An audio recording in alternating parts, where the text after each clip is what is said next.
Assalamualaikum. Sekejap, Kak Izzah buka majlis dulu nah. Ni Kak Syida tak ada ni Ustaz. Oh, tak ada, tak apa. A'udzubillahi minasyaitonirrajim. Bismillahirrahmanirrahim. Assalamualaikum warahmatullahi wabarakatuh. Alhamdulillah wassalatu wassalamu ala Rasulillah wa ala alihi wa sahbihi wa man walah. Subhanaka la ilma lana illa ma 'allamtana innaka antal alimul hakim. Rabbi shrah li sadri wa yassir li amri wahlul 'uqdatam min lisani yafqahu qawli. Alhamdulillahilladzi hadana li hadza wa ma kunna linahtadiya laula an hadana Allah. Allahumma anfa'na bima 'allamtana wa 'allimna ma yanfa'una wa zidna ilma. Rabbi yassir wa la tu'assir, Rabbi tammim bil khair, Rabbi zidni ilman, amin ya rabbal alamin. Hari ni bab 51 kan Ustaz?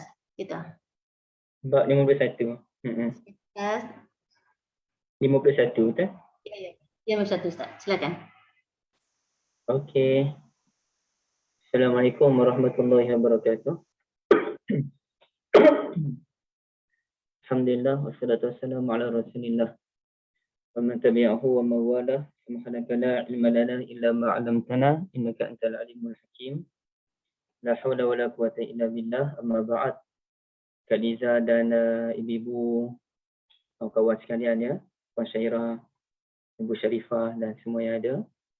Alhamdulillah, kita teruskan pengajian kita dalam memahami hadis-hadis Bukhari yang berkait dengan kitab berwuduk ya. Bab yang ke-51, iaitu hari ini kita cuba baca banyak hadis dan dengan huraian ringkas insya-Allah. Bab man madmada min as-sawiq wa lam yatawadda. Bab berkumur-kumur sesudah makan sawiq dan tidak perlu berwuduk lagi. Dia nak ceritanya kalau kita makan sawiq, kita tak ambil wuduk pun tak apa, tak batal wuduk. Dan sawiq yang lepas kita dah tunjuk dia punya gambar dia ya. Kita cuba lihat sekali lagi, ini makanan sawiq yang dibuat daripada tepung ya. Okey. Dan mungkin kita di Malaysia tak biasalah dengan makan sawiq ni. Baik. Jadi hadis ini disampaikan oleh guru Bukhari namanya Abdullah bin Yusuf, bersumberkan sahabat Nabi sallallahu alaihi wasallam iaitu Suwaid bin Nu'man. Suwaid bin Nu'man. Akhbarahu, menceritakan kepada muridnya Bushair bin Yasar annahu kharaja ma'a Rasulillah sallallahu alaihi wasallam ama Khaybar.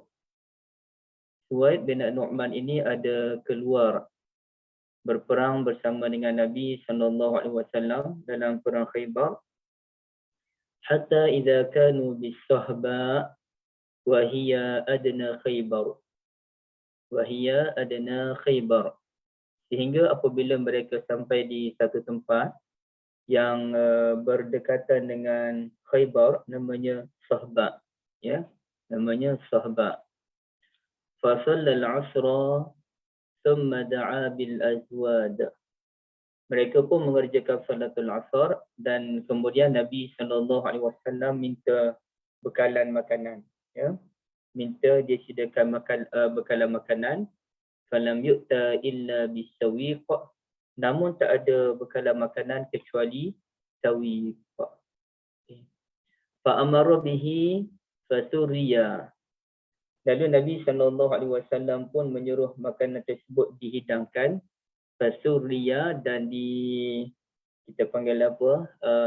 Sebab makanan tu dia agak kering ataupun agak keras, maka dituangkan kuah ke atas sawiq. Fa akala Rasulullah sallallahu alaihi wasallam wa akalna. Lalu Rasulullah sallallahu alaihi wasallam makan, kami pun makan sama-sama.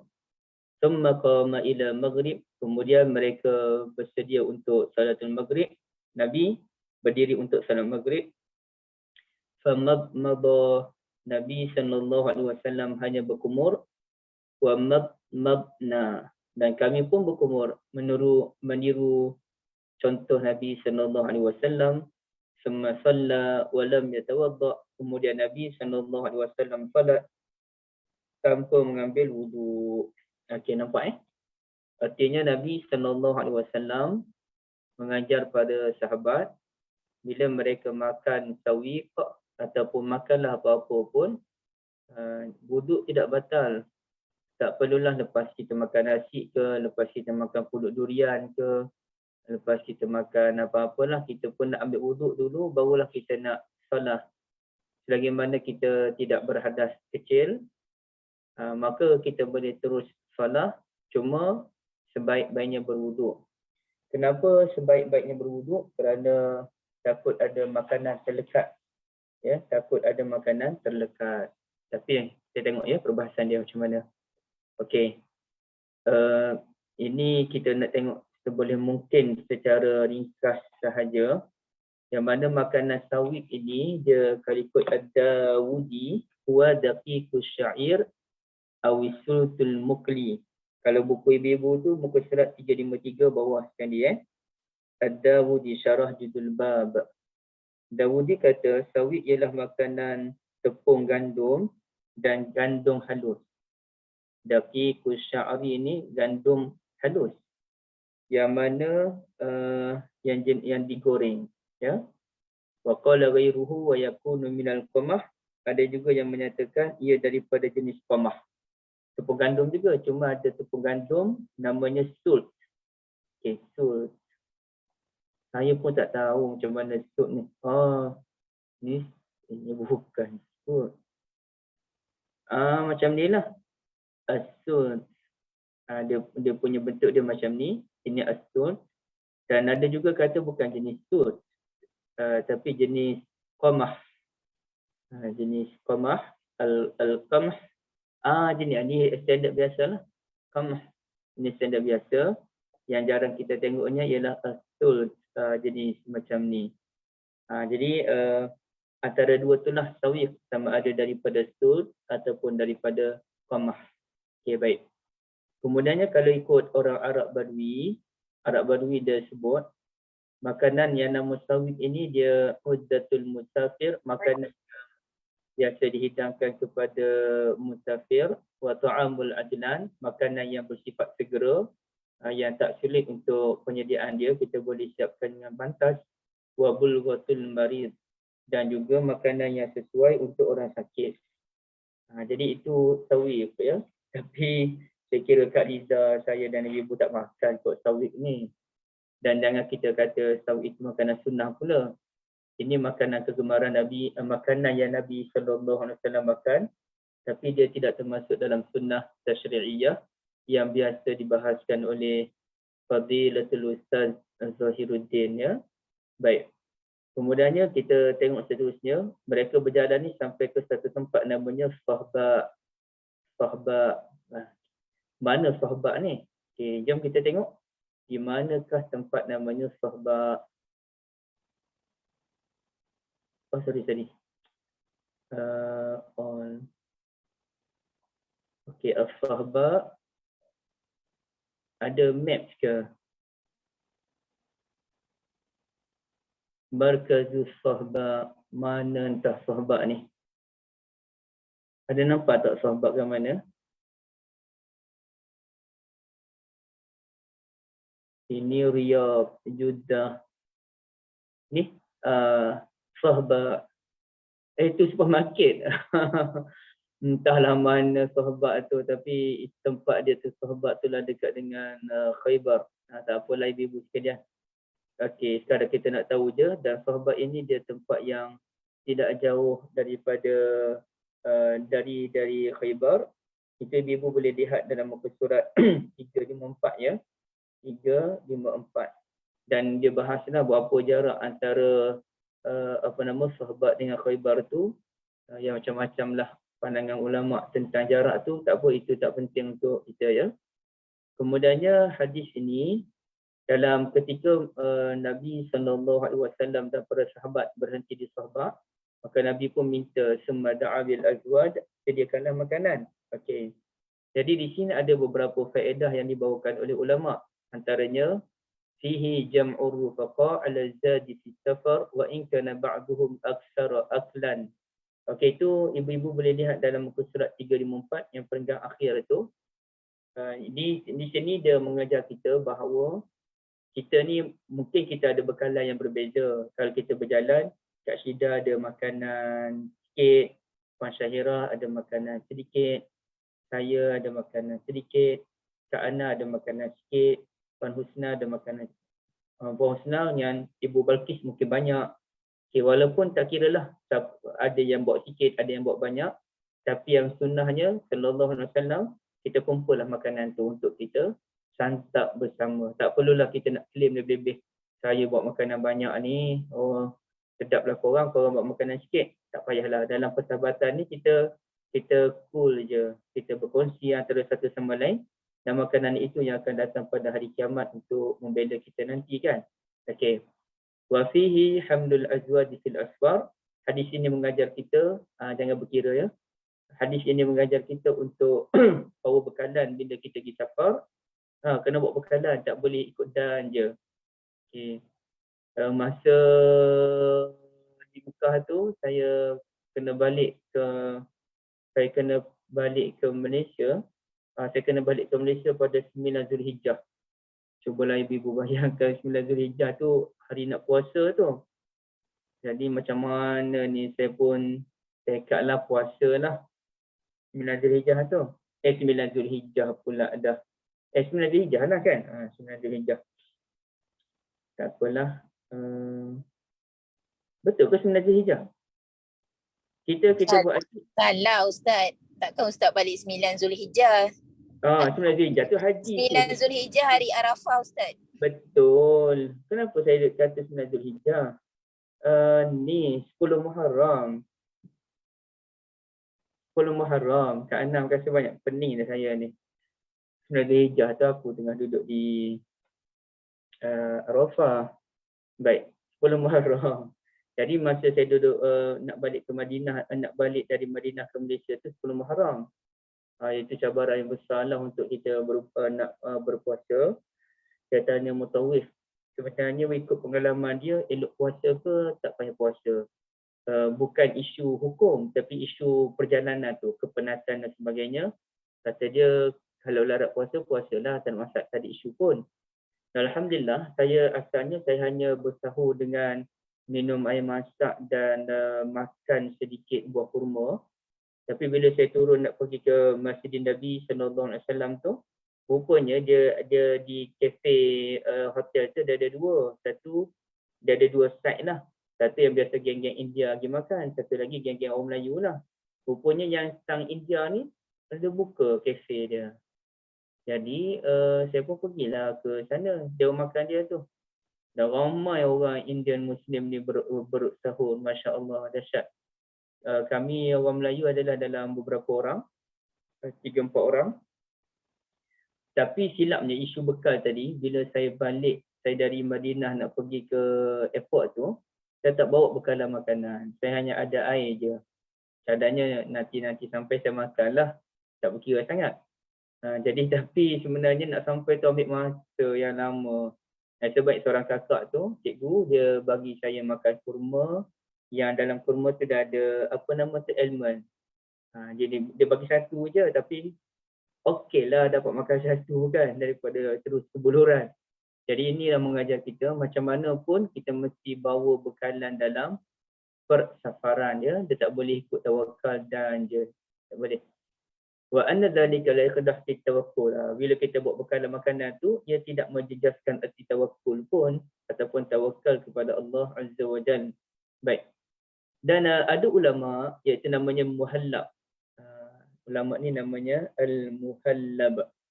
Beliau memahami hadis ini menunjukkan bahawa seorang pemimpin boleh memerintahkan rakyat dia ataupun orang bawahan dia untuk masing-masing mengeluarkan makanan ketika saat orang memerlukan. Jadi pemimpin boleh buat begitu, sama ada pemimpin dalam isu safar tadi ataupun dalam konteks kenegaraan. Boleh pemimpin memerintahkan orang bawahan dia, orang di bawah tabungan dia, masing-masing keluarkan makanan untuk saling bantu-membantu antara satu sama lain. Ya. Sebenarnya wa annal imama yanzuru li ahli al-askari fajma'u zadi yusiba minhu bal la zada ma'ah.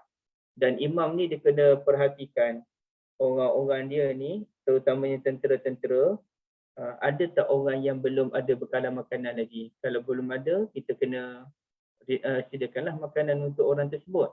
Jadi ini maknanya daripada hadis ini banyak pengajaran yang boleh kita ambil ya ibu-ibu sekalian. Jadi pemimpin mesti berusaha memastikan orang-orang di bawah kepimpinan dia semuanya dapat makan. Okey, baik. Kemudiannya ibu-ibu sekalian, kalau kita lihat apa faedah daripada berkumur, ibu-ibu boleh lihat dalam muka surat 355 tu, perenggan yang ketiga. Thumma qama ila al-maghribi famabmada. Kemudian Nabi SAW berdiri untuk salatul maghrib sebelum masuk waktunya, qabla dukhuli fi salah. Silap. Kemudian Nabi pun berdiri untuk salat maghrib. Betul lah. Kemudian Nabi pun berkumur sebelum masuk waktunya. Kenapa Nabi berkumur? Sedangkan sawit ini bukan makanan yang jenis berlemak. Dasam ni lemak. Wa in kana la dasamadah.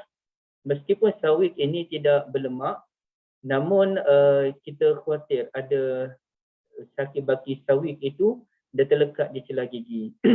Jadi nanti mengganggu salat kita. Jadi sebab itulah Nabi SAW berkumur ya, berkumur. Jadi di sini kemudiannya panjang cerita tu kita tinggalkan. Nabi Al-Imam Al-Bukhari dia nak sebutnya di sini ada satu perkara, iaitu kita boleh solat beberapa solat meskipun dengan sekali wuduk je, selagi mana kita tidak berhadas kecil ya. Isu ni kita sekarang tak timbul isu dah, tapi ulama dulu dia bahas benda ni kerana ada ayatul Quran tu. Okey, ayat Quran dalam surah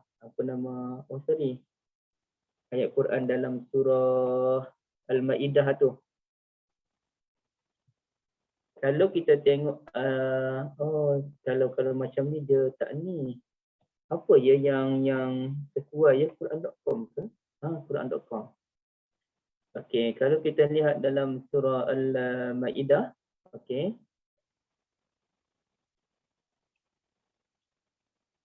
Atas ni orang putih, bawah Melayu pula. Macam mana? Ni. Wahai orang beriman, apabila kamu hendak mengerjakan salah, maka berwuduklah. Okey, Allah sebut. Wahai orang beriman, idza qumtum ila salah, bila kamu ingin mengerjakan salah, maka basuhlah muka, basuhlah tangan, artinya berwuduk. Jadi ayat Al-Quran ini semacam menunjukkan nak salat je kena wuduk, nak salat je kena wuduk. Bukannya isu ada hadas ke tak ada hadas. Isunya bila nak salat kena wuduk. Jadi sebenarnya bukan begitu maksud ayat Al-Quran. Ayat Quran tu maksudnya jika kita berhadas. Ya, jika kita berhadas. Maka kata Bukhari, boleh kita solat berapa banyak pun dengan satu wuduk. Contohnya, kalau kita pergi ke Mekah, ramai juga orang yang mana dia pergi, ada orang yang dia duduk je. Asar, Maghrib, Isyak. Ya, Asar, Maghrib, Isyak. Cuma Asar ke Maghrib tu agak panjang tu. 3:30 sampai pukul 7. Oh, itu panjang tu. Kalau saya pergi pun, saya akan masuk toilet jugalah. Macam mana pun sebelum maghrib nak tak nak kena masuk toilet dulu. Tapi boleh tak kalau kita pergi asar pukul 3:30 tu, pukul 3 kita pergi gerak salat asar, 3:30 kita dah masuk asar, kemudiannya maghrib pukul 7, kemudiannya isyak dalam 8:30, boleh tak kita nak salat ketiga-tiga tu dengan satu wuduk selagi mana kita tidak berhadas? Jawabnya boleh, tidak ada masalah ya. Yang kedua ialah wa ala istihbabi al-madmadah ba'da ta'am, dan juga sunnah untuk kita berkumur sebelum dan selepas kita makan. Lepas kita makan, eloknya kita berkumur, dan yang terbaik menurut sunnatun Nabi SAW ialah kita apa? Gosok gigi ataupun bersugi. Jadi sesiapa yang mengamalkan gosok gigi setiap kali selepas salat, bermakna ia mengamalkan sunnatun Nabi sallallahu alaihi wasallam yang rare, dan yang sukar untuk diamalkan.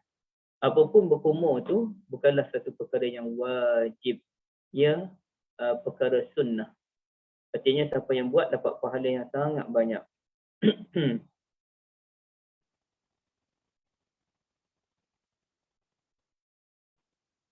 Okey. Seterusnya, ini hadis yang ke ni ke? Bukan kan? Saya terajak.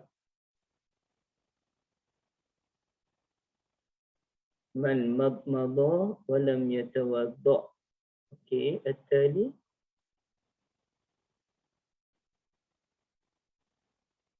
At-tali. Wa haddatsana Asbar. Dia terlajak satu hadis ni. Patutnya haruskah berkumur-kumur sesudah minum susu? Kenapa dia tak ada kat sini ya? Oh, saya tahu. Dia ada hadis di tengah-tengah kot. Dia ada hadisnya di tengah-tengah tu. Yang muka surat 353 kalau buku ibu-ibu. Okay, muka surat 353 tu, guru Bukhari namanya Asbar. Ada meriwayatkan hadis bertumbuhkan isteri Nabi, Ummul Mukminin Maimunah binti Al-Haris. Maimunah binti Al-Haris kot. Radhiyallahu anha. Anna Nabiyya sallallahu alaihi wasallam akala indaha katifan thumma salla wa lam yatawadda. Sesungguhnya Nabi sallallahu alaihi wasallam pernah makan daging lamb di sebelah Maimunah radhiyallahu anha. Kemudian Nabi salat tanpa berwuduk. Artinya di sini kita dah bahaskan perbahasan ulama dulu tentang makanan yang dibakar oleh api. Maknanya makan kambing tu mesti dipanggang dulu kambing tersebut. Jadi makan makanan yang dipanggang oleh api ke ataupun dibakar oleh dapur ke, batal wuduk ke tak batal wuduk, kita dah bahas dalam mulat minggu lepas. Ulama menyatakan tidak membatalkan wuduk, tetapi kalau kita makan daging unta, sebaik-baiknya kita berwuduk kerana itulah pandangan panggil apa ya? Imam Ahmad kata kena batal wuduk kalau makan daging unta, dan Imam Nawawi pun setuju dengan Imam Ahmad. Bila Imam Nawawi setuju dengan Imam Ahmad, kita kena maklum bahawa Imam Nawawi merupakan ulama yang hebat dalam mazhab Syafi'i. Jadi kita kena ambil pandangan yang tengah-tengah. Kita kena ambil pandangan yang keluar daripada khilaf. Satu ulama kata batal wuduk kalau makan daging unta. Satu lagi ulama kata tidak batal wuduk makan daging unta, maka untuk selamat kita ambil wuduk je. Itu langkah yang selamat. Baik. Dalam muka surat yang seterusnya, bab yang ke-52, muka surat 357, babun hal yumagmidu minal laban. Bab adakah kita kena berkumur jika kita minum laban? Laban tu apa ibu-ibu? Susu kan? Okey, guru Bukhari, siapa guru Bukhari dalam hadis ni? Kak Liza? Yahya bin Bukair. Bukair. Bukair. Dan ada dua orang tu. Dan Qutaibah. Barakallahu fikum. Dan sahabat Nabi siapa? Ibnu Abbas. Ibn Abbas radhiyallahu anhuma anna Rasulullah sallallahu alaihi wasallam ketika syariba labanan famadmada wa qala inna lahu dasaman. Wa qala tu dia ada noktah bertindih lah. Wa qala inna lahu dasaman. Sesungguhnya Rasulullah sallallahu alaihi wasallam pernah minum laban, lalu Rasulullah sallallahu alaihi wasallam berkumur. Seraya baginda menyatakan sesungguhnya pada laban tu dia ada lemak. Jadi sebab ada lemak itulah Rasulullah sallallahu alaihi wasallam pun berkumur ya, berkumur. Jadi dalam bab ini kalau kita lihat syarah ulama, ibu-ibu boleh lihat dalam muka surat 359 ya, 359. Okey, apa kata ulama ni? Ni ya. Ada hadis lain dia sebut dengan lafaz ayat perintah. Yang tadi dia sekadar cerita bahawasanya Nabi SAW pernah minum laban, kemudian Nabi berwuduk. Tapi ada riwayat lain, iaitu riwayat Ibn Majah riwayat Ibn Majah yang diambil daripada Ibn Walid bin Muslim qala haddatsana al-Auza'i, dan ayatnya ayat perintah berbunyi apa? Magmidu minal laban. Anda perlu berkumur apabila anda minum laban. Itu ayat perintah. Anda perlu berkumur bila anda minum laban, ya. Manakala kalau kita lihat dalam pandangan yang lain pula, okey, apabila ada hadis yang menunjukkan Nabi SAW berkumur dan ada hadis yang menyatakan Rasulullah perintahkan kita berkumur, maka ulama kebanyakannya menyatakan berkumur itu tidak wajib tetapi sunnah. Kalau kita makan sawi atau kita makan nasi, berkumur itu sunnah. Kalau kita makan roti, berkumur itu sunnah. Kalau kita minum air apa ya? Air teh secah dengan biskut, berkumur itu sunnah. Tapi kalau kita makan benda yang berlemak ataupun minum benda yang berlemak seperti susu lembu, susu kambing, maka berkumur itu lagi-lagi sunnah. Ya, lagi-lagi sunnah. Kerana ia ada lemak. Kalau yang lain tu teh tu dia kosong. Tapi eloklah kita berkumur sikit. Sebab kita dah makan dengan biskut tadi kan. Secah dengan biskut. Berkumurlah, takut ada benda yang melekat. Tapi kalau benda yang berlemak ni, lagi-lagilah kita kena berkumur, ya. Baik. Jadi kemudiannya kalau kita lihat pandangan Ibn Abbas yang diriwayatkan oleh Imam Syafi'i rahmatullahi alaih, Ibn Abbas radhiyallahu anhuma ni, beliau pernah minum laban, kemudian beliau berkumur, kemudian beliau berkata, "Lau lam atamak ma balaitu." Lau lam atamak ma balaitu, kalau saya tak berkumur pun saya tak heran, kata dia. Tak kisah apa orang tak berkumur, kata Ibn Abbas. Nak berkumur boleh, tak nak berkumur pun boleh. Okey. Dan kalau kita lihat dalam riwayat Sunan Abi Daud, anna Nabiyya sallallahu alaihi wasallam syariba labanan falam yatamadmad wa lam yatawadda. Sesungguhnya Nabi sallallahu alaihi wasallam pernah minum laban dan Nabi tidak berkumur, Nabi tidak berwuduk.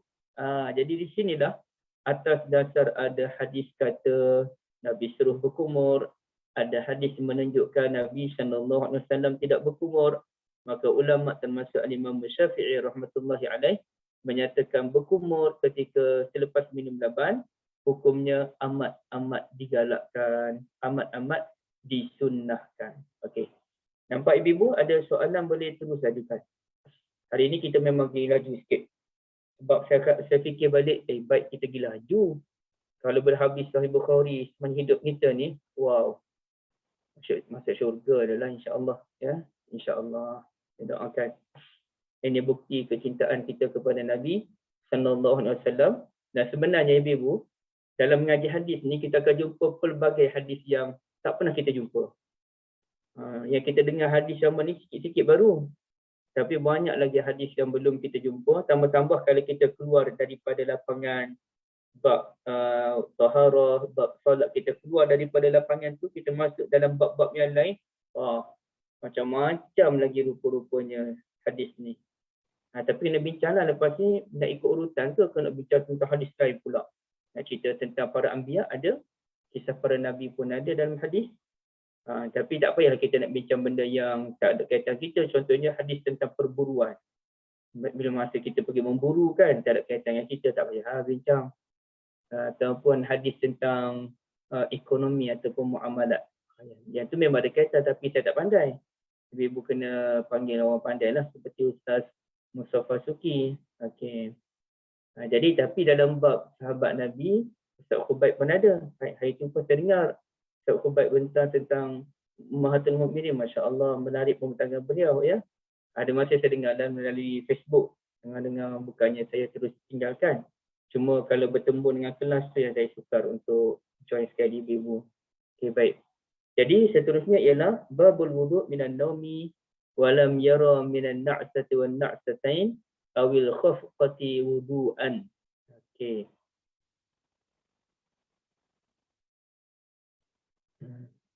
Oh, Kak Lina ada rupanya.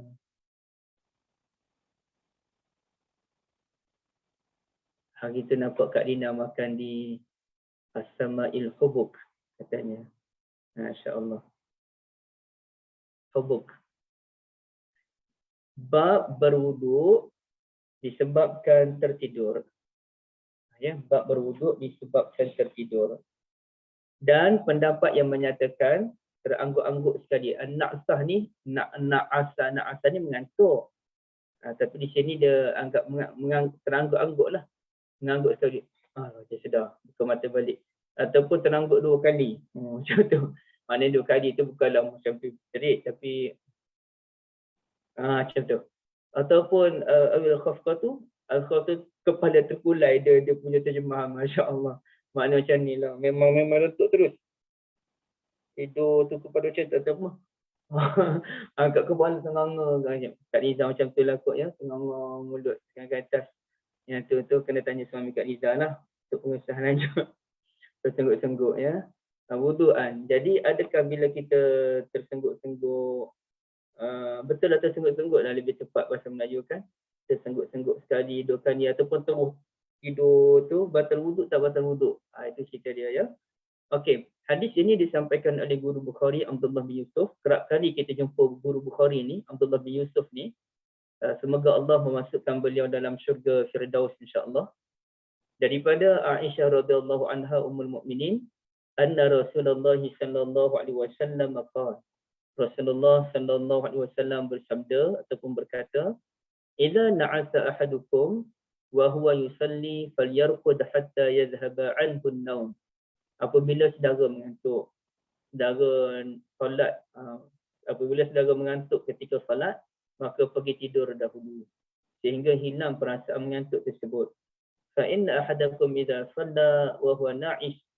Apabila seseorang itu solat dalam keadaan dia mengantuk, la yadri la'allahu yastaghfiru fayasubbu nafsah. Dia tak tahu sama ada dia ni duduk doa keampunan kepada Allah ke fayasubba, sebenarnya bukan fayasubbu. Fayasubba nafsah. Tengok-tengok dia bukan doa minta ampun kepada Allah, tapi dia doa laknat pula kepada diri sendiri. Jadi itu yang bahaya tu ya. Okey, baik. Saya setakat saya hafal dulu fayasubba. Tapi sini biasalah, mana ada satu sistem yang sempurna sepenuhnya. Okey, cuba kita lihat dalam hadis lain, ada tak ada tulis baris fayasubbu ke fayasubba? Rasanya fayasubba yang tepat.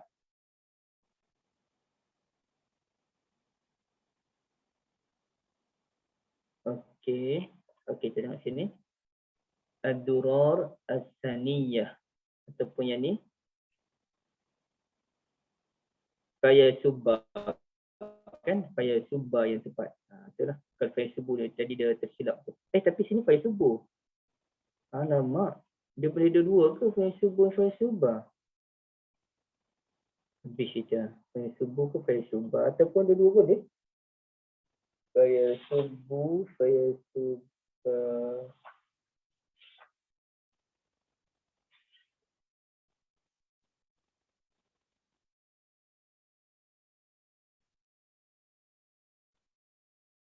Entahlah, tapi rasanya fayasubba yang tepat. Dan ataupun kita cuba lihat di bawah ni, kita tulis fayasubbu ke fayasubba. Ni fayasubba dia tulis bin nasab. Oh, boleh dua-dua. Masya Allah. Dia kata boleh dua-dua. Fayasubba boleh bin nasab ataupun fayasubbu pun boleh. Dua-dua betul ya. Pandai aku kata diri silap. Maaf banyaklah. Yang betulnya ibu-ibu sekalian, fayasubbu nafsah ataupun fayasubba nafsah, dua-dua boleh dibaca. Jadi bila kita mengantuk, masa kita salat berhenti tidur dahulu kerana khawatir kita akan inilah buat benda yang tak betul kan. Ataupun kalau ibu-ibu buka dalam muka surat selanjutnya, iaitu muka surat yang ke 366, yang ada buku boleh buka muka surat 366, yang mana Nabi SAW menyatakan, idza na'asa ahadukum fi shalah, apabila seseorang saudara yang mengantuk dalam salah, falyanam, hatta ya'lama ma yaqra, pergilah tidur dahulu sehingga dia tahu apa benda yang dia baca. Bukannya ikut dan. Pernah Kak Liza sendiri pernah tak mengantuk baca-baca lepas tu entah mana-mana hanyutnya bacaan. Ada kan? Nah, Ustaz, kalau kadang masa terawih tu lah yang selalu tidur. Masa tarawih. Kadang-kadang kita solat sendirian pun Kak Liza kan, tengah solat tu mengantuk sangat. Tak apa-apa aku baca. Tadi aku baca surah apa? Kenapa tiba-tiba baca surah ni? Ini pengalaman peribadi saya lah. Bagi orang yang tak ada stamina kuat nak solat ni. Yang ada stamina kuat. Aku heran kan. Satu juzuk pun biasa je. Okey, baik. Tapi itu fitrah manusia. Fitrah kita mengantuk. Saya tak pernah jumpa lagi lah manusia yang tak mengantuk dalam solat. Langsung tak pernah mengantuk. Asal solat je cerah mata. Itu memang hebat lah kalau ada macam tu. Bila Nabi sebut macam ni, artinya mesti ada yang mengantuk. Dan Nabi SAW sebagai uswah kita pun pernah terlelap dalam solat. Hari itu Kak Liza, ibu-ibu sekalian, menarik orang PTS datang rumah saya, rumah kami ni, dan hantar buku saya terbaru, Penyempurna Penentang Nabi SAW. Dan dia sebut nanti kami nak buat program. Saya dengar nama program tu, Masya Allah, Masya Allah. Tajuknya Muhammad Uswati. Muhammad Uswati. Saya macam nak tepuk tangan bila dengan tajuk program macam tu. Dia nak buat macam, tak tahulah dia nak buat macam mana bentuk bulan Muhammad Uswati ke. Macam tu lah kita nak. Muhammad Uswati. Jadi saya pun ceritalah pada PTS buah idea saya dalam kita membincangkan Muhammad Uswati ni. Sekarang ni orang selalu mengagung-agungkan adiwira tertentu. Tanpa kita mengangkat adiwira yang paling banyak berjasa untuk Islam ni para sahabat. Jadi kenapa kita tak juga mengetengahkan sahabat-sahabat sebagai adiwira aku? Kerana mereka lah yang memperjuangkan agama Islam ini. Jadi mereka pun menyambut idea tersebut. InsyaAllah kita cuba jayakan projek Muhammad Uswati dan para sahabat sebagai adiwira yang patut dijunjung seperti Abu Bakar, Umar dan sebagainya. Kalau dapat buat yang tu, ibu-ibu sekalian, Masya Allah, Masya Allah. Ya? Baik. Jadi di sini, hadis ini ada banyak pengajaran dia. Dan ada banyak perbahasan ulama yang mana sukarnya untuk saya meringkaskan perbahasan ini. Tapi boleh tak kalau saya nak cerita terus tanpa merujuk kepada buku ni, saya nak buat poin-poin terus. Ya? Okay. Poin yang pertama ialah ulama berbahas tentang adakah solat membatalkan wuduk ataupun solat membatalkan wuduk. Adakah tidur membatalkan wuduk ataupun tidak, ya. Yang ini rasanya pernah saya sentuh sebelum ini. Ulama berbeza pandangan dan ada dalam 6 ke 8 pandangan ulama dalam bahas tidur membatalkan wuduk ataupun tidak.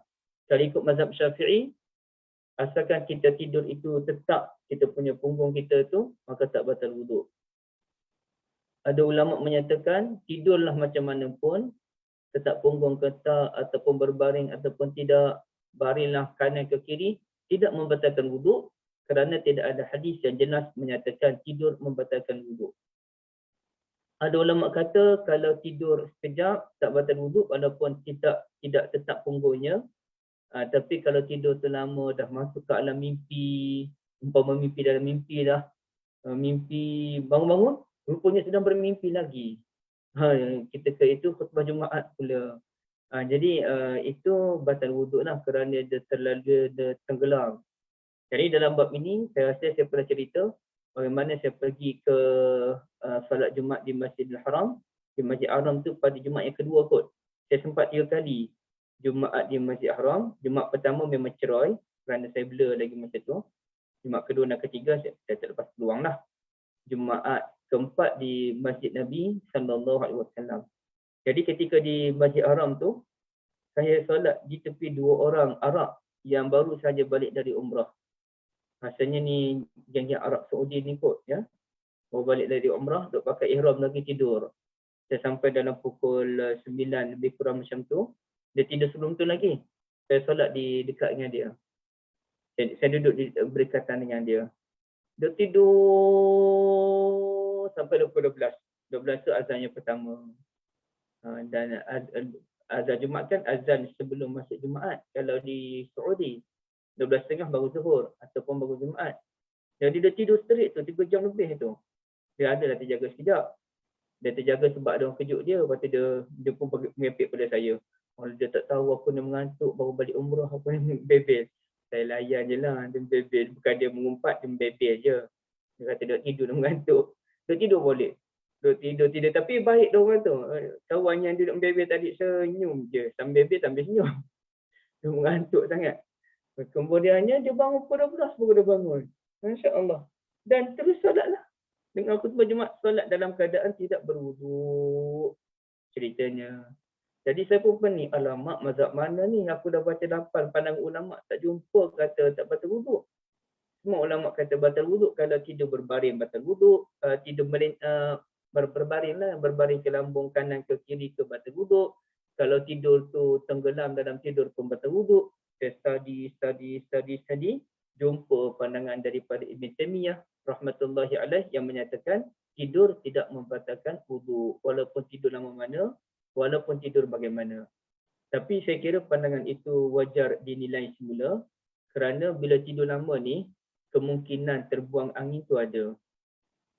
Jadi dia panggil dia tidak mendhabit, tidak begitu kemas penghujahan untuk menyatakan tidur lama mana pun tak batal wuduk. Lebih baik kita mengambil pandangan jumhurul ulama, bila kita ni tidur sungguh-sungguh sampai bermimpi, anggap sajalah wuduk itu batal. Ya, itu lebih selamat. Tapi ada juga kita termimpi sekejap baru je terlelap, dah termimpi dah. Baru je tak 1 minit 2 minit baru. Kalau macam tu mungkin tak apalah kot. Tapi ni memang betul-betul tidur.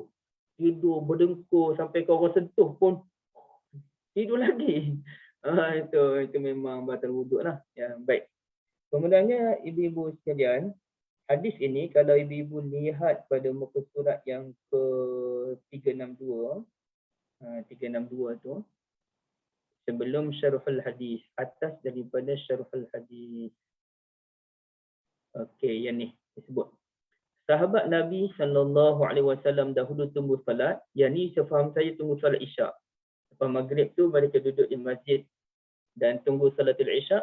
Fayan'asuna, mereka mengantuk. Mengantuknya. Bila mengantuk tu hatta takhfiqa ru'usahum, mereka memang ni. Apa tu? Tidur sungguh-sungguh. Thumma yaqumuna ila salah, bila azan je dandang bangun solat terus. Tanpa mengambil wuduk. Jadi di sini kemungkinan mereka memang pada macam tu tapi baru tidur sekejap. Dan kerana terlalu penat dan tidaklah tidur dalam tempoh yang lama. Dan dalam masa yang sama dia punya punggung tu tetap tak bergerak. Jadi kemungkinan tu wujud. Okey, tidur bukannya tidur berbaring tapi tidur duduk tempat masing-masing macam tu kan. Tak elok jugalah tidur macam tu. Saya kalau nak tidur sambil duduk saya tumpang lah. Letak tangan macam ni. Tapi tak tidur sangat pun, sekadar nak ni lah. Masa haji tu tempat yang paling mengantuk tak boleh nak cerita. Mengantuk tak boleh nak cerita ni ialah ketika di Muzdalifah. Tak boleh nak cerita. Nak solat.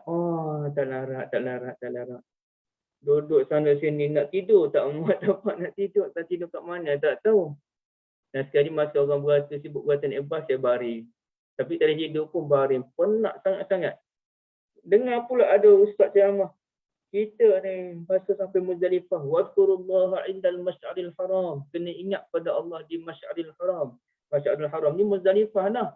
Ni kesilapan jemaah haji Malaysia ni. Muzdalifah tidur je. Kena ingat pada Allah. Aduh, ceramah kata macam tu pula aku ni dah tak tahan dah. Dia suruh ingat pada Allah, berzikir pada Allah sepanjang di Muzdalifah.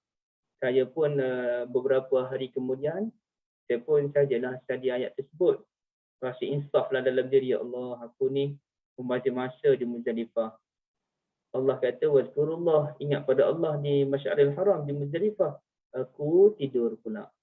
Tapi bila saya baca dalam buku, saya tengok sunnatun Nabi SAW, apa maksud wazkurullah, ingat pada Allah di Muzdalifah? Artinya, bila Nabi SAW sampai di Muzdalifah, Nabi tidur.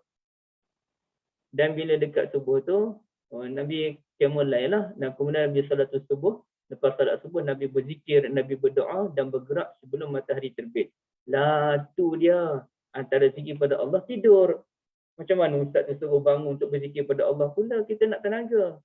Tidur untuk mengumpul tenaga, itulah zikrullah. Tidur supaya kita dapat ada kekuatan yang baru ketika keminan nanti, itulah zikrullah. Jadi kalau kita duduk berzikir pada Allah, kemudiannya ialah kalau kita nak tiru Nabi bergerak lepas subuh, payahlah sebab kita kena ikut peraturan yang ditetapkan oleh Syekh ni ataupun oleh kerajaan Saudi. Kita kena gerak malam tu juga ke Mina. Dan bila sampai di Mina, dah subuh dah. Sorry. Dia bila sampai di Mina, rehat sekejap, tidur sikit je, kemudian bangun subuh. Bayangkan kalau kita tak tidur langsung di Mina, kita duduk berzikir je, la ilaha illallah, la ilaha illallah, sampai di Mina, pengsan, kemudian tubuh pukul 8. Tak ke dia macam tu. Jadi lebih baik kita tidur, sampai di Mina kita tidur itu zikrullah. Bila sampai di Mina, kita ada masa tidur, kita tidur, kemudiannya bangun untuk salatul subuh. Bila saya bangun untuk pergi salatul subuh, saya bertemu dengan jemaah dari kumpulan Ustaz Fazrul, baru sampai. Diorang baru sampai subuh. Sampai-sampai kena tolak subuh dah. Kemah kami sebelah-sebelah aja. Okey, baik. Jadi ceritanya, silap juga memahami ayatul Quran. Zikrullah tu perlu dipahami dengan bentuk yang sunnah sallallahu alaihi wasallam, ya. Kemudiannya, ibu-ibu, macam mana tu kata Nabi, bila kita mengantuk, masa solat, berhentilah, kata Nabi. Maka di sini ulama bahas, ibu-ibu lihat muka surat 362 tu. Yang perenggan akhir tadi, falyarkud, maka pergi tidur ialah wal muradu bihi at-taslimu minas salah. Maksudnya ialah tengah-tengah tidur solat tu mengantuk. Oh, dah tak tahan dah. Assalamualaikum warahmatullahi, pergi tidur. Macam tu. Ini kata Al-Muhallab. Al-Muhallab memahami hadis itu bermaksud Allah, Nabi SAW suruh kita berhenti solat kalau mengantuk tu luar biasa. Mengantuk dah tu dah luar biasa, dah tak tahu nak buat apa dah, berhenti solat. Tak payah nak solat lagi, mengaruk je kalau solat pun. Okay, sorry, takut saya silap.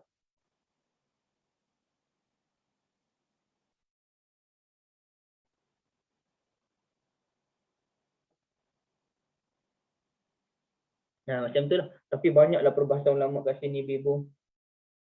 Ada ulama kata macam ni pula. Ada ulama kata kalau ibu-ibu lihat dalam muka surat yang ke berapa ni? Muka surat 367. Ibu-ibu lihat dalam muka surat 367 tu. Ada ulama yang kata ini merujuk kepada solat malam je. Atas sekali tu solat malam. Artinya kalau kita biasa mengantuk-mengantuk ni solat malam. Biasa mengantuk ni. Jadi kalau tengah solat malam, mengantuk sangat, berhentilah. Tengah berdiri ni, Allahu Akbar, tak tahan aku. Kita solat qiyamul lail bulan Ramadan. Imam pergi baca surah Al-Mulk pula dalam kita ni, bukan kaki qiyamul lail. Malam tu qiyamul lail pula. Bila qiyamul lail, imam baca surah Al-Mulk, satu muka surat. Satu rakaat, satu surah muluk. Kita dah mula hanyut. Berhentilah salat. Berhenti terus, sama ada nak bagi salam, Assalamualaikum warahmatullahi, ataupun berhenti terus, pergilah tidur dulu. Pergi tidur, itu lebih baik daripada kita teruskan salat dalam keadaan mengantuk. Kita akan jadi mengarut. Okey. Tapi ada ulama kata, tak. Bagi Ibn Hajar, ia bukan hanya untuk salat malam. Mana-mana salatlah kalau kita mengantuk. Tapi kena tengoklah macam mana. Iaitu, kalau dalam kes solat fardu, sebaik-baiknya janganlah kita buat macam tu. Tapi kita tidur sebelum solatul fardu. Contohnya hari tu mengantuk gotong royong. Gotong royong kat taman, kita pula bila gotong royong habis buat kerja, kemudiannya dekat-dekat pukul 12.30, mengantuk. Aku ni sikit lagi dah nak zuhur. 45 minit lagi zuhur. Kalau aku tidur confirm pukul 2 baru bangun. Tapi tak boleh lah. Dah tak ada mata dah. Tengok anak makin kecil. Sebab mata kita dah mula mengecil. Tak tahu dah macam mana. Tidurlah. Tidur lebih baik. Dan habis tidur, pukul 2 bangun. Terlepas jemaah, tak apa. Kerana kita terlalu mengantuk. Lebih baik kita tidur daripada kita salat. Kerana nanti bila salat, kita akan jadi mengarut. Kalau jadi imam pun, itu paling bahaya jadi imam dalam keadaan mengantuk. Saya 2-3 kali jadi imam kadang mengantuk. Lepas tu pucat. Alamak, rakaat keberapa dah ni? Habislah orang jemaah aku kat belakang ni macam mana. Tak tahu macam mana ni. Rakaat ketiga ke rakaat yang keempat. Sujud sekali ke sujud 2 kali. Bela dah. Itu bahaya mengantuk. Sebab tu kalau saya mengantuk, saya akan beritahu kalau imam tak ada, orang nak tolak saya minta maaf. Saya mengantuk sangat, nanti kacau solat kita nanti, minta orang lain lah jadi imam. Kalau orang lain jadi imam, saya mengantuk, saya follow je. Okay, baik. Tapi kalau dia punya waktu dia sempit, seperti subuh maghrib, tak boleh lah. Sebab masa dia pendek sangat. Okay, kalau yang lain, insyaAllah tidur dahulu. Dalam kes solat sunat, tak apa. Tidur lebih utama daripada meneruskan solat sunat dalam keadaan mengantuk. Ibu-ibu yang dirahmati Allah, sebab itu cuba kita amalkan sunnah Nabi Daud alaihi salatu wassalam. Contohnya bila ada program Qiyamul Lail dalam bulan Ramadan, adalah bila kita bangun pukul 4.30 sebagai contoh, tidur di masjid, 4.30 kena bangun dah. Kadang-kadang orang bangun pukul 3 dah sampai dah ke masjid. Kita ni pula bangun 4.30 pun mujur, habis-habisan dah mujur tu. Tapi ada orang datang pukul 3, ada datang pukul 3.30, ada orang datang pukul 4, kita 4.30 baru buka mata. Contohlah hari tu terbangun pukul 4, contohlah. Terbangun pukul 4, kemudiannya bila kita solat, kita rasa mengantuk, paling baik kita tidurlah sebelum bersahur. Contohnya subuh dalam pukul 6. Dalam pukul 5 tu tidurlah dulu. Ya? Pukul 5 tidur dahulu. Kerana apa? Kerana bila sunnah Nabi Daud alaihi salam, baginda solat lama malam, dekat-dekat subuh baginda tidur. Kemudian baru bangun untuk solat pada waktu subuh. Itu Nabi Daud. Jadi, saya pun pernah cuba. Pukul 5 saya tidur. 5 subuh bangun untuk bersahur. Tapi dia punya kualiti dia, kita nak bincang. Lain macam. Dia sama dengan tidur waktu tengah hari. Tidur tengah hari ni kalau dapat tidur setengah jam, kualiti dia lain macam. Tapi kalau sampai 2 jam, Masya Allah. Subhanallah, dah tidur 2 jam, nak tidur lagi. Tapi kalau dapat tertidur dalam setengah jam je, bangun balik, insya-Allah cergas. Dan kadang-kadang kita mengantuk sangat kan? Kita mengantuk sangat di rumah saudara kita, ya Allah mengantuk aku hari ni. Kita ambil bantal, tidur sekejap, 10 minit je. Bila buka mata, tak tahulah datang dari mana tenaga berganda-ganda yang hanya dijana dalam tempoh 10 minit. Dan begitulah terbukti. Kalau ibu-ibu bangun pukul 4 lagi, ini cerita bukan bulan Ramadan ya. Pukul 4 bangun solat, cuba tidur dalam pukul 5.30. 5.30 tu tidur sekejap. Untuk bangun 5.45, ya. Insya-Allah. Dia punya tenaga dia cergas. Tetapi kalau kita mengantuk sangat, kalau kita risau terlepas subuh, janganlah.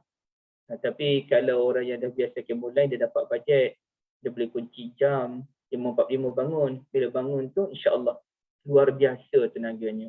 Ya, luar biasa. Saya sebagai orang yang tak berapa kuat ibadah ni pun nak kena buat satu rutin baru. Pagi tadi saya cakap rutin baru saya ialah saya kena cuba berada di masjid untuk solatul subuh 10 minit lebih awal.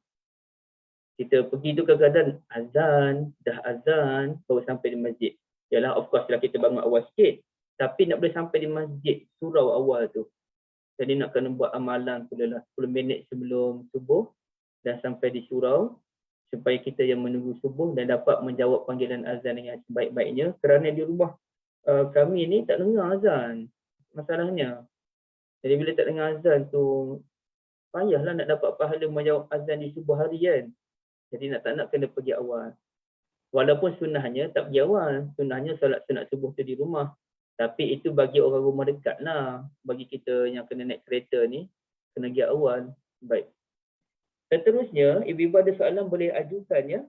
Ada soalan dulu ke secara lisan? Kalau tulisan tu boleh terus tulis dia. Okay, tak ada. Izinkan saya untuk mengambil air masak sekejap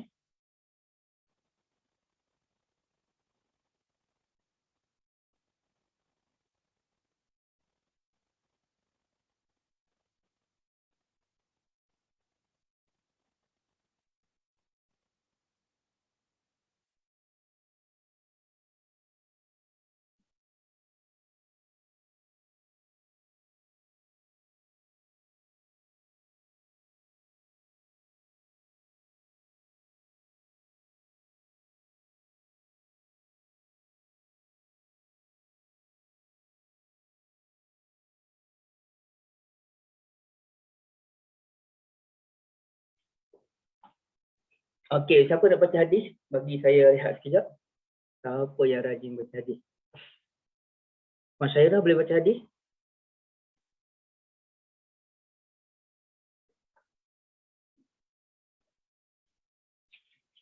Mas Syairah tak ada? Tak dapat, jaga anak Baru saya nak kata jaga anak.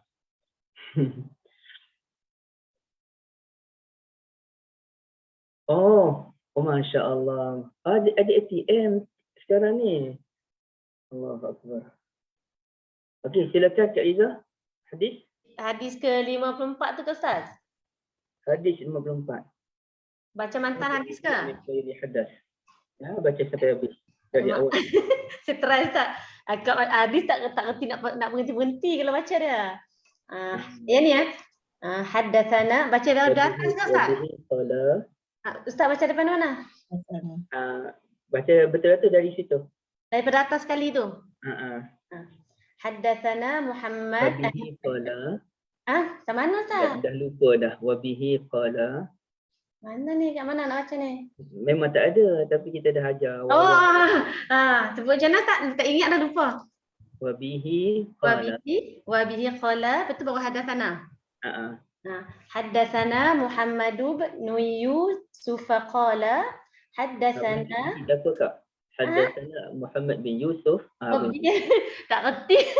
Tak apa. Haddatsana Muhammad bin Yusuf qala haddatsana Sufyan an Amri betul Ustaz? An Amri bin Amir qala sami'tu Anas. Betul ke Ustaz? Betul. Qala wa haddatsana Musaddadun qala haddatsana Yahya an Sufyan qala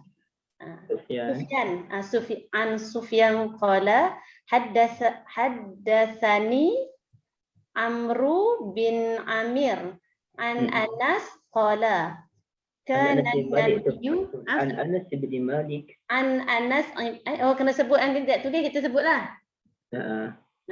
An Anas bin Malik qala kana nabiyyu sallallahu alaihi wasallam yatawaddau inda kulli salah. Qultu kaifa kuntum tasna'un qala yujzi'u ahadana. Macam tu kan Ustaz? Betul. Yujzi'u ahadana wudu malam yuhdith. Alhamdulillah, barakallahu fikum. Gagak-gagak nak baca. Okey sangat.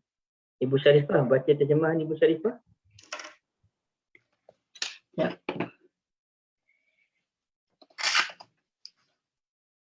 Muhammad bin Yusuf, bismillahirrahmanirrahim.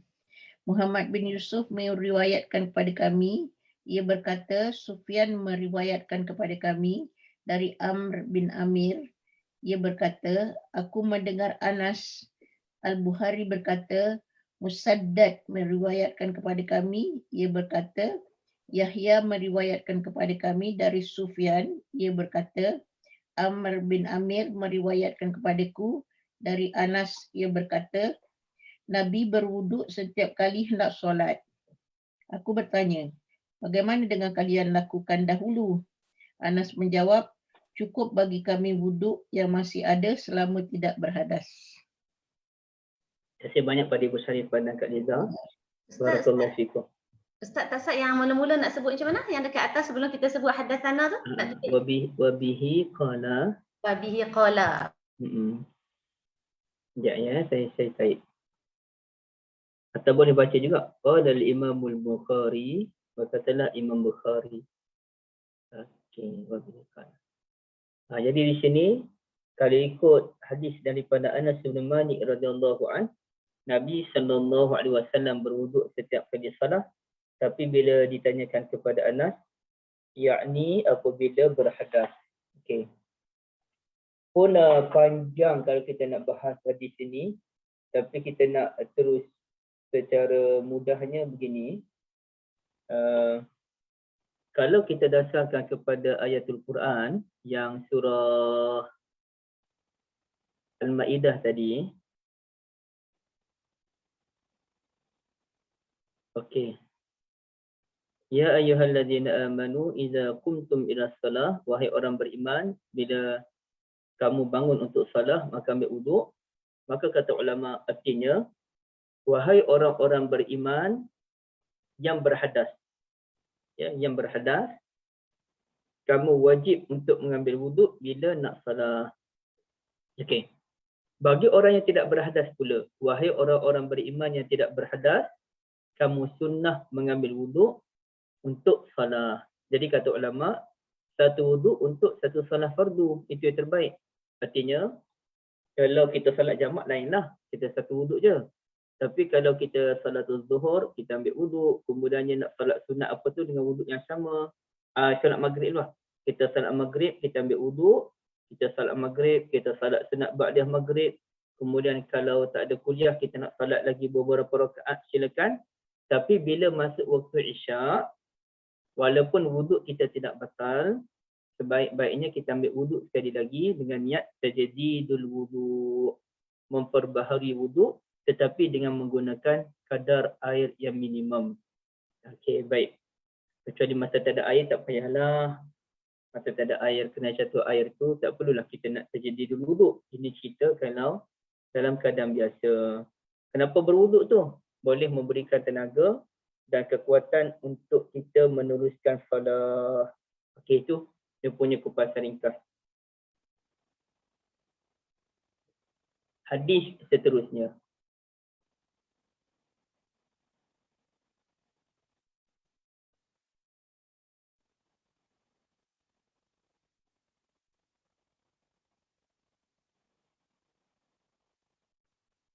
Okey ni.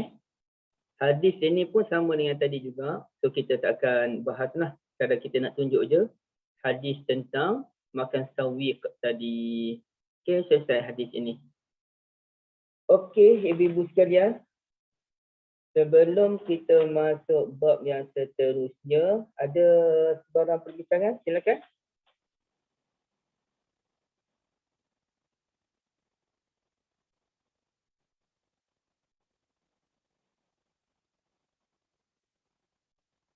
Kalau ada, silakan ya.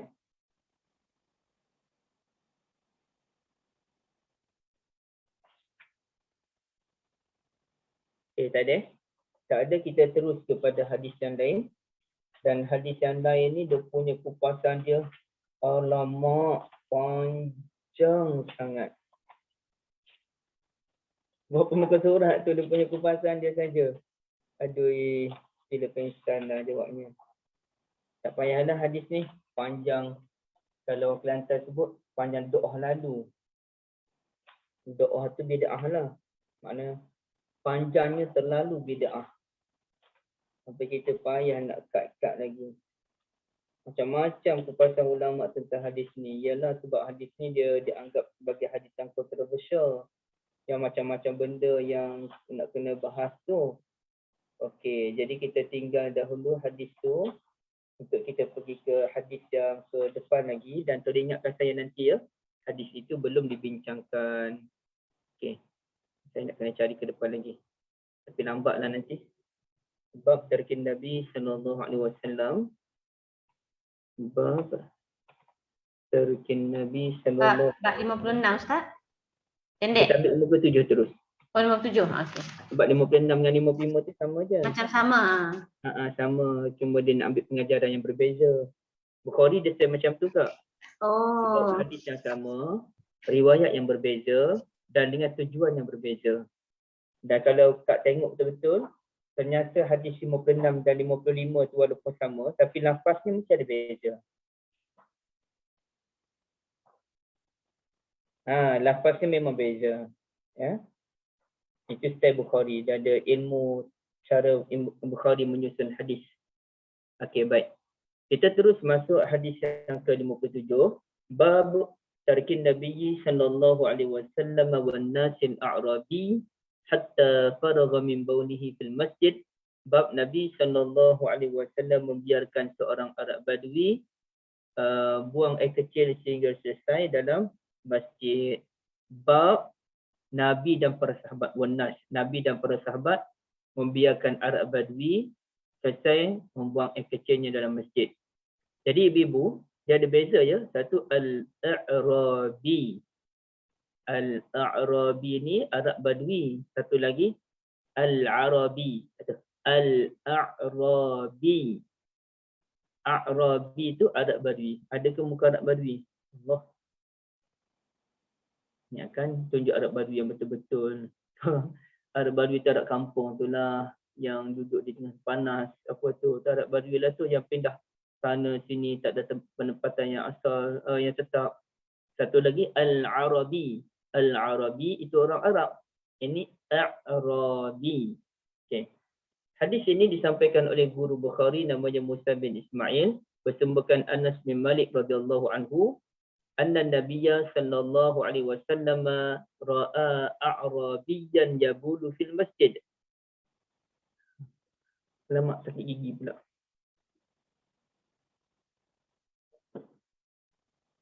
Sesungguhnya Nabi sallallahu alaihi wasallam melihat ada seorang Arab Badui membuang air kecil dalam masjid. Sahabat-sahabat marah tu kalau ikut riwayat lain, sahabat-sahabat mula nak terkam dia dah. Tapi Nabi pun sebut faqala sallallahu alaihi wasallam da'u. Okey. Tapi lembut Nabi cakap, bukan macam saya cakap lah. Da'u hatta idza faragha da'u. Nabi sebut tu je. Da'u, biarkan dia. Tak apalah, biar dulu. Hatta idza faragha da'a bima'in fasabbahu alaih. Bila dia selesai buang air kecil, Nabi sallallahu alaihi wasallam minta air sedikit. Lalu Nabi yang tuangkan di tempat dia buang air kecil. Okey. Macam mana tu ibu-ibu sekalian ya? Okey, sekejap Pasir kan Ustaz, masjid dulu. Pasir. Dia bukan kapet sekarang, kapet Dia sekarang. boleh jurus air macam tu. Kapet sekarang habis pensan kita. Tak pasal, ke masjid asyik nak kena tukar kapet je. Rupa-rupanya perancangan AJK Masjid nak dapat kapet baru dari YB. Yalah alang-alang dekat pilihan raya ni YB bermurah hati sikit. Next tengok dah nanti macam-macam projek baru akan naik kan. Sebab apa? Pilihan raya. Ada orang hilang dah ditemui tu. Ibu-ibu ada baca berita tak? Ada orang hilang dah ditemui. Nama tak nampak. Kat atas berita Kak Riza? Orang hilang dari mana? Ada orang hilang. Nama dah hilang, dah ditemui dah. YB. Sama ada orang hilang. Dekat YB je hilang. Nanti pilihan raya dia ada. Oh, yang itu ke? Oh, faham. Alamak, loading lah Ustaz, lambat pick up tak Ustaz? Lambat pick up Kak. Nampak dah lama hilang. 2-3 tahun tak jumpa. Okey. Jadi sekarang ni kenapa Nabi SAW biarkan saja Arab Badui tu buang air kecil tu? Kenapa tak alam? Berhenti kamu. Macam tu kan. Wa inna ma tarakuhu yabulu fil masjid. Itu ibu-ibu boleh lihat muka surat 402. Li'annahu kana syar'a fil mafsadah. Kerana dia baru je buang air kecil tu. Yang mana kalaulah Nabi SAW halang, tak bagi, jadi dengan minta maaf je, tak payah nak bayang apa-apa. Cuma kita nak cerita secara ilmiah, bimbang nanti dia kotoran tu kena tempat lain pula. Jadi Nabi biarkan dulu. Kurang-kurang satu tempat je yang kotor. Bukannya pergi ke tempat lain pula. Dan kalau dia halang, ada dua benda yang berlaku lah. Okay. Imma an yaqta'ahu fayatadarrar. Mungkin dia berhenti. Dan kalau dia berhenti, maka dia pula yang dapat penyakit. Kesihatan dia bahaya.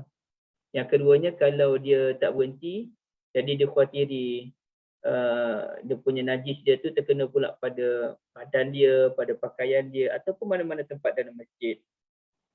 Jadi kaedah Nabi ni dipanggil sebagai akhafud dararain. Ada dua mudarat yang akan datang. Jadi kena pilihlah mudarat yang paling ringan. Contohnya kalau kita belajar bawa kereta dulu, saya ingat lagi belajar bawa kereta. Okey, tengah-tengah bawa kereta tu kata cikgu, Dah 6 jam kena dengar kelas dia kan. 6 jam kelas bawa kereta. Tak tahu nak kata apa, dah berasak dah dalam kelas tu. Okey, dia kata kalaulah kita bawa kereta, tiba-tiba ada seorang makcik tua melintas. Dan kita hanya ada 2 pilihan je. Langgar je makcik tu, ataupun kita pusing, kita terlanggar kereta lain yang sedang parking tepi jalan. Mana satu kita nak? Langgar makcik ke langgar kereta tepi jalan? Maka jawabnya akhafud dararain. Pilih mudarat yang paling ringan, langgar kereta. Itu mudarat yang paling ringan. Langgar kereta bergaduh pula lah dengan tuan kereta kat situ. Sedih juga kita kan. Tapi daripada mati makcik itu lebih baik langgar kereta. Itu akhafud dararain. Okey. Baik. Tapi janganlah ditanyakan soalan yang bukan-bukan. Saya masa kecil dulu ada orang tanya soalan lah. Kita naik perahu. Ada isteri, ada mak kita sekali. Isteri, mak dan anak. So tiba-tiba perahu tu terhoyong-hoyong nak terbalik. Kita nak selamatkan siapa dulu? Isteri ke, anak ke, mak? Alah, tak tanyalah soalan tu. Nanti berlaku tu, pandai nak buat. Tapi na'udzubillah. Na'udzubillah, soalan tu soalan yang tak patut dan tak wajar ditanya pun. Ya? Tak ada pun orang nak naik perahu berempat macam tu, bahaya. Okay, baik. Jadi benda-benda yang bukan-bukan ni tak perlu kita nak soalkan. Tapi secara praktikalnya, ya akhafud dararain.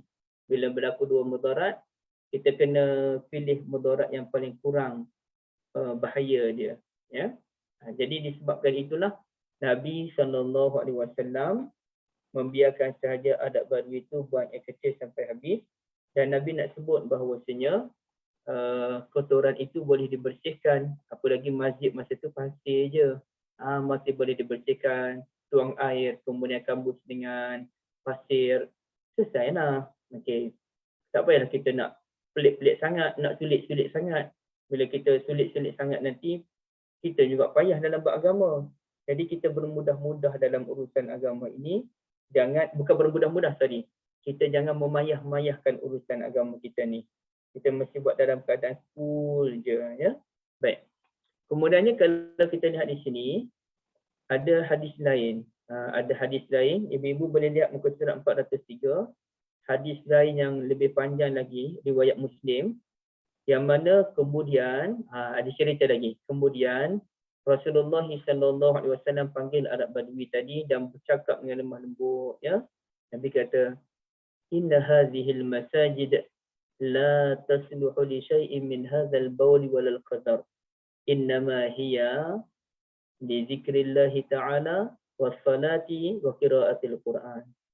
Sesungguhnya masjid ini tidak sesuai untuk benda-benda yang seperti buang air kecil ke ataupun mana-mana kotoran.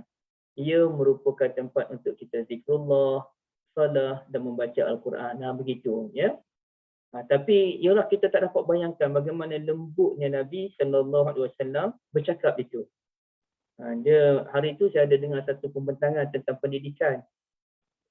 Pembentang itu Puan Fauziah Sirab. Jadi beliau ni bila dia bentang tu dia campurlah English dengan Malay. Bahasa Inggeris dengan bahasa Melayu dan banyaknya Inggeris lah. Tapi saya dengar dia bentang dalam bahasa Inggeris tu dengan suaranya yang lembut, gayanya tenang. Dia macam leader, memang betul leader lah dia ni, nampak. Cara dia, berdirinya dia, senyuman dia, cara dia mengolah. Kita rasa, ya Allah, lembut betul penyampaian dia. Sangat lembut penyampaian dia. Dan memanglah kita tahu bahasa Inggeris ni kalau disampaikan dengan penceritaan, memang lembut pun bahasanya. Tak boleh kita nafikan pun. Jadi saya duk bayangkan bahasa Arab macam mana ya. Sebab kalau bahasa Arab, biasanya orang Arab cakap ni, dia style cakap suaranya pun kasar-kasar kan. Dia beza dengan orang Melayu lah. Kemudiannya dia panggil apa, dia macam kasar-kasar sikit. Kalau contoh kalau saya baca lah. Kalau secara orang Arab ni dia cakap laju. Inna hadhil masajid la tusli syai'in min hadzal bulud. Walau qadar. Dia cakap macam tu. Saya pun bayangkan, Nabi cakap macam tu kan, Nabi cakap lembut-lembut je, tak boleh bayang benda tu. Jadi itulah yang kita nak kena imagine balik, cari orang Arab yang jenis cakap lembut. Memang ada pun orang jenis cakap lembut-lembut, baik-baik. Jadi saya rasa Nabi SAW lebih kepada lembut tu. inna hadhil masajid la taslu li syai'in min hadzal baul. Dan Nabi satu-satu, minta maaf, saya tadi lagi sikit. Nabi ni satu-satu. Inna hadhil masajid la tasluhu li syai'in min hadzal baul wal qadar. Innama hiya, okey. Dah entah betul tak betul saya cakap macam tu kan.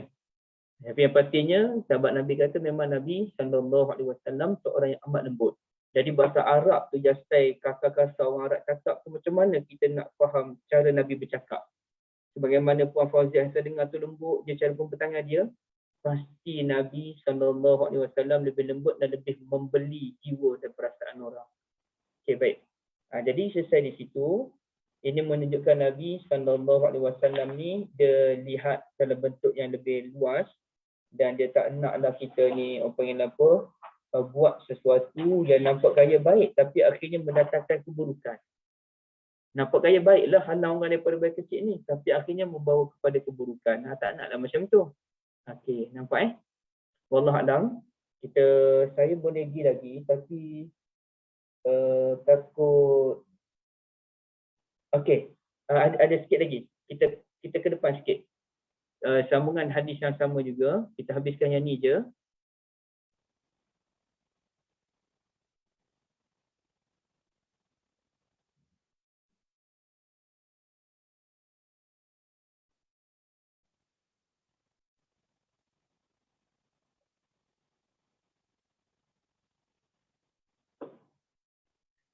Dengan sedikit tambahan, bab sabdil ma' 'ala al-bauli fil masjid, bab tuang air ke tempat air kecil tadi di masjid.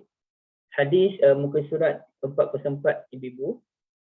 Abu Hurairah radhiyallahu anhu menceritakan qama a'rabiyyu. Orang Arab Badui berdiri, fabala fil masjid, lalu dia buang air kecil dalam masjid, fatanawalahu an-nas. Sahabat-sahabat Nabi radhiyallahu anhum pun mula menjerit-jerit. Weh, jangan kencing situ. Contohlah. Menjerit-jerit, faqala lahum Nabi sallallahu alaihi wasallam, kata Nabi, da'u, biarlah dulu. Wahariku ala baudihi sajra mimma. Wahariku, nanti siramlah tempat dia buang air kecil itu. Biar dulu. Nanti siramlah tempat dia buang air kecil itu dengan menggunakan satu timba air. Awazanuban mimma. Fa innama bu'ithtum muyassirin wa lam tub'atsu mu'assirin. Kata Nabi SAW, sesungguhnya anda semua para sahabat diutuskan untuk memudahkan urusan, bukan untuk menyulit-nyulitkan orang. Kita ni sebagai orang Islam ni kena mudahlah, jangan terlalu menyulit-nyulitkan, menyusahkan orang. Jangan begitu. Okay. Macam saya, contoh saya pergi haji. Kita ni orang ikut sunnah ni. Sunnahnya lepas melontar hari pertama tu, di Jamratul Aqabah, kita nak balik ke Mekah untuk tawaf. Tapi kerajaan Saudi dah buat ketetapan tak boleh. Tidak dibenarkan untuk balik ke Mekah untuk tawaf. Kena duduk jadi bina, habis nanti baru boleh balik ke Mekah untuk tawaf. Walaupun sunnahnya sallallahu alaihi wasallam balik ke Mekah lepas melontar hari yang pertama. Kemudian pergi Mina balik. Maka satu, saya terikat antara dua lah. Sunnah terus balik ke Mekah untuk tawaf. Satu lagi sunnah mengikut pemerintah dengan tujuan menjaga keharmonian orang yang menunaikan haji. Maka saya memilih sunnah yang kedua, menuruti pemerintah dengan tujuan memudahkan. Jadi jangan sampai menyusahkan orang. Oh ya Allah, nanti orang pening kita, orang payah dengan kita. So kita buat relax-relax je lah, tak apalah. Ada lagi sunnah Nabi yang lain kan. Itu sunnah menuruti perintah selagi mana tidak maksiat kan, itu sunnah. Jadi jangan sampai menyusahkan orang lain, ya. Sebagaimana ada orang duduk solat depan makam depan makam Nabi Ibrahim alaihissalam, itu semua menyusahkan muassir. Kita nak muyassir. Okay. Jadi di sini ibu-ibu yang dirahmati Allah sekalian, ada riwayat lain juga yang mana bila Arab Badui tadi dia terasa sahabat Nabi duk jekah-jekah dia. Dia pun doa. Annahu salla, kemudian dia solat. Ada Badui itu solat, kemudian dia doa. Sebab dia terasa hati dengan sahabat radhiyallahu anhum yang jerit-jerit pada dia tadi, Allahumma arhamni wa Muhammadan wa la tarham ma'ana ahadan. Oh, power dia punya doa. Allahumma arhamni wa Muhammadan wa la tarham ma'ana ahadan. Ya Allah, rahmatilah kasihanilah aku dan Muhammad je, orang lain jangan. Itu macam tu. Tapi adakah Nabi marah? Tak, Nabi tahu dia baru masuk Islam tu. Macam budak-budak lagi. Kalau kita nak marah-marah dia pun tak boleh. Dia macam budak-budak baru, dia kena pimpin. Jadi, dan dia pun dah jadi sahabat Nabi yang besar, radhiyallahu anhu. Syurga tu insya-Allah dia tu memang syurga lah. Faqala lahu Nabi sallallahu alaihi wasallam, Nabi pun panggil dia, Nabi cakap elok-elok, laqad tahajjarta wasi'an, kamu dah sempitkan benda yang luas. Saudara-saudara dah sempitkan benda yang luas. Rahmat Allah itulah yang luas. Falam yalbas an bala fil masjid. Tak lama kemudian, ini cerita dia, sorry, saya silap. Okey. Dia cerita macam ni. Dia solat dulu. Lepas dia solat tu dia doa macam tu. Nabi pun panggil dia. Nabi kata kamu dah sempitkan benda luas. Tak lama kemudian dia pergi buat yang kecil dalam masjid tu. Ya tu sahabat mulia marah adalah tadi doa untuk dia dengan Nabi Muhammad aja, tak nak sahabat lain. Dia pergi buat yang kecil pula. Itulah isunya. Okay. Jadi maknanya satu, kemudiannya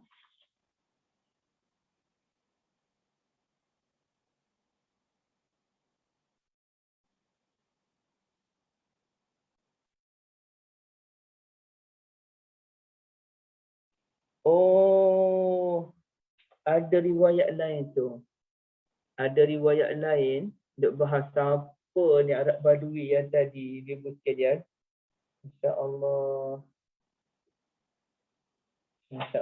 Arab Badui tadi orang yang terkenal. Memang lepas tu jadi pejuang Islam yang besar tu. Siapa tu? Iaitu waqad taqaddam qaulut tarikhi, ulama-ulama tarikh duk kaji siapalah Arab Badui tadi. Innahul Al-Aqra' bin Habis rupa-rupanya. Tapi ada ulama lain perlu menyatakan bukan Al-Aqra' bin Habis tapi Uyainah bin Husain radhiyallahu anhu. Al-Aqra' bin Habis ni sahabat Nabi yang besar. Dia bukan calon-calon orang ni. Tak boleh kita nak main-main dengan dia. Al-Aqra' bin Habis. Ni sahabat Nabi yang besar. Kenapa dia dinamakan Al-Aqra'? Al-Aqra' ni artinya botak. Jadi saya tak pasti dia punya kupasan ulama. Kemungkinan besar Al-Aqra' ni gelaran dia je sebab dia botak pada dia. Apa dia? Botak. Botak radhiyallahu an. Al-Aqra' bin Habis. Al-Aqra' bin Habis At-Tamimi. Tak tahu macam mana. Nama dia, betul lah dia gelaran. Ada gelaran nama yang ni. Ini nama sebenar dia. Dia dipanggil Al-Aqra' kerana dia botak. Jadi bukan nama dia Al-Aqra' tu ibu-ibu. Kan tak pasal ibu-ibu pun pilih dapat anak ni. Kita kenal seorang sahabat Nabi pejuang Islam yang handal itu. Apa namanya? Al-Aqra'. Ibu-ibu pun letaklah namanya Al-Aqra'. Padahal botak Al-Aqra' tu kita letak nama anak kita botak. Sian anak kita bila besar baru tahu cerita ikut kelas pengajian hadis. Rugilah. Sedangkan nama sebenarnya ialah lain. Furas ke apa? Sekejap, saya cek sekejap Apalah nama hamba Allah ni, sahabat Nabi yang besar ni. Al-Aqra' bin Habis. Tak ada ke? Ni. Dia daripada Bani Tamim. Daripada Bani Tamim. Zul Khuwaisirah tu lain, tu jahat.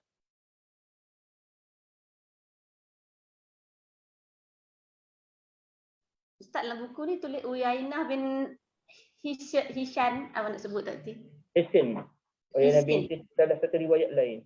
Ada riwayat lain. Okey. Kejap je, saya nak tahu satu benda je.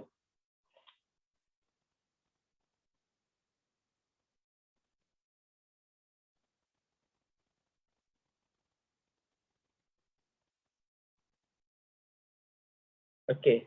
Al-Aqra' bin Habis ni, mana nama dia ya? Ismuhu. Ada tak? Saya nak tengok sekejap ya.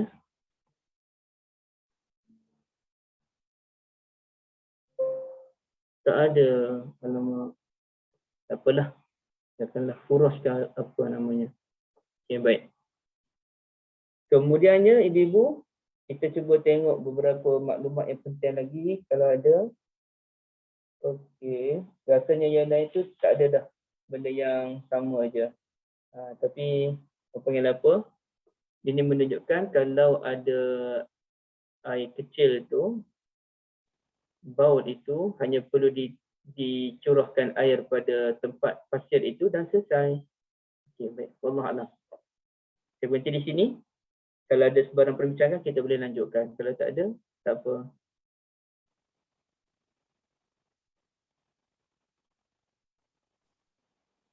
Kak Izzah tak ada soalan. Yang lain-lain sahabat ada soalan nak tanya Ustaz ke?